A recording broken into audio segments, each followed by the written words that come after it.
बिस्मिल्लाहिर्रहमानिर्रहीम। अस्सलाम वालेकुम दोस्तों, गुज़िश्ता कल जेसन रॉय ने पाकिस्तानियों के दिल जीते थे और साथ ही साथ कोयटा ग्लेडिएटर और सरफराज अहमद के, मगर यहाँ पर पाकिस्तान सुपर लीग PSL 7 की सबसे अफसोसनाक खबर आ गई है।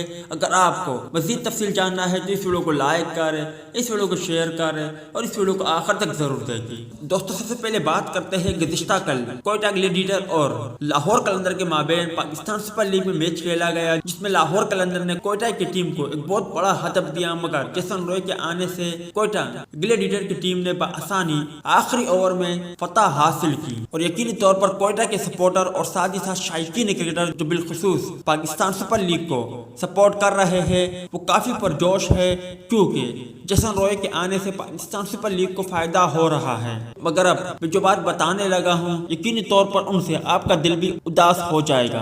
कौमी क्रिकेट टीम के साबिक कप्तान और कोयटा ग्लेडिएटर के खिलाड़ी शाद खान अफरीदी ने कल मुमकिन तौर पर बतौर प्रोफेशनल क्रिकेटर अपने कैरियर का आखिरी मैच खेला था। शाद खान अफरीदी इंटरनेशनल क्रिकेट से पहले ही रिटायर हो चुके हैं, ताहम पाकिस्तान सुपर लीग PSL खेल रहे हैं और वह 7वें सीजन में कोयटा ग्लेडिएटर की नुमाइंदगी कर रहे हैं और मुमकिन तौर पर उन्होंने गुज़िश्ता कल लाहौर कलंदर के खिलाफ अपना आखिरी प्रोफेशनल मैच खेला। अफरीदी की मुकम्मल रिटायरमेंट के हवाले से यह दावा सहाफी फैजान लाकानी ने किया है। उन्होंने अपने एक ट्वीट में लिखा कि शाद खान अफरीदी ने बेशुमार क्रिकेट मैचेस, सुर्ख बाल से सफेद बाल तक, सफेद वर्दी से रंगीन किट तक, तर्जन व तफरी से भरपूर इनिंग्स खेली। आज वो मुमकिन तौर पर अपनी प्रोफेशनल क्रिकेट का आखिरी मैच नेशनल स्टेडियम में खेल रहे हैं। मतलब कि अब आने वाले पाकिस्तान सुपर लीग के मैचेस में आप भाइयों को शाद खान अफरीदी देखने को नहीं मिलेंगे। दूसरी जानिब नूर अहमद और लिविस्टिंग पाकिस्तान सुपर लीग के लिए पाकिस्तान पहुंच गए हैं। वीडियो अच्छी लगे तो इसे लाइक जरूर करें।